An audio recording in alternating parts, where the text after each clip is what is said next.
அவனருளாலே அவன் தாள் பணிந்து. ஓம் சுவாமியே சரணமையப்பா. இன்றைய தினம் சபரிமலை ஐயப்பன் கோயில இருக்க 18 படிகளோட மகத்துவத்தை பத்தி பார்க்கலாம். இந்து மத புராணங்கள் 18, பகவத்கீதையில 18 அத்தியாயங்கள், மகாபாரத போர் நடந்தது 18 நாள், சித்தர்கள் 18 பேர். இப்படி 18ன்ற நம்பருக்கு பல மகத்துவங்கள் இருக்கு. கேரளாவை சுத்தி 18 மலைகளால் சூழப்பட்டிருக்கு. அந்த மலைகள் என்னென்னன்றத பார்க்கலாம். பொன்னம்படமேடு, கவுண்டன் மலை, நாகமலை, சுந்தரமலை, கரிமலை, மாதங்கமலை, மயிலாடுமலை, ஸ்ரீபாதமலை, தேவர்மலை, நிலக்கல் மலை, தலைப்பாறை மலை, சிற்றம்பல மலை, கல்கி மலை, புதுச்சேரி மலை, காளிக்கொட்டி மலை, இஞ்சிப்பாறை மலை, நீலிமலை, சபரிமலை. இந்த 18 படிகளும் இந்த ஒவ்வொரு மலையை குறிக்கக்கூடியது அப்படின்னு சொல்றாங்க. 18 படிகளும் 18 பந்தத்திலிருந்து நம்ம விடுபட்டு இருக்கணும்.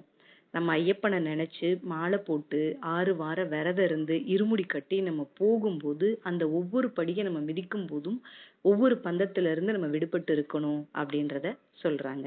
அது என்னென்னு பார்க்கலாம். காமம், குரோதம், லோபம், மோகம், மதம், மாச்சரியம், தற்பெருமை, அகங்காரம், பிறரை இழிவுபடுத்துதல், பொறாமை, இல்லறப்பற்று, புத்திர பாசம், பணத்தாசை, பிறவினை, செயல்வினை, பழக்கவினை, மனம், புத்தி.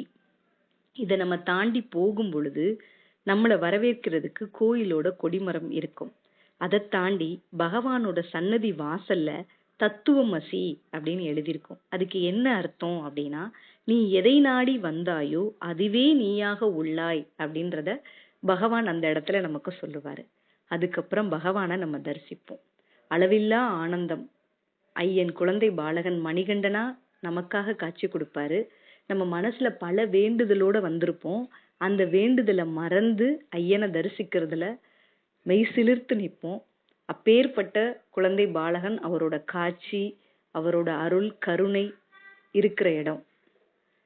எல்லாரும் ஐயப்பனை தரிசனம் பண்ணி மகர ஜோதி, கார்த்திகை மாசம் எல்லா நாளும் அவரை வேண்டியிருப்போம். வேண்டுதல் எல்லாம் நிறைவேறணும்னு சொல்லி இந்த வாய்ப்பை கொடுத்த என் ஐயப்பனுக்கு நன்றி சொல்றேன். உன் சுவாமியே சரணமையப்பா.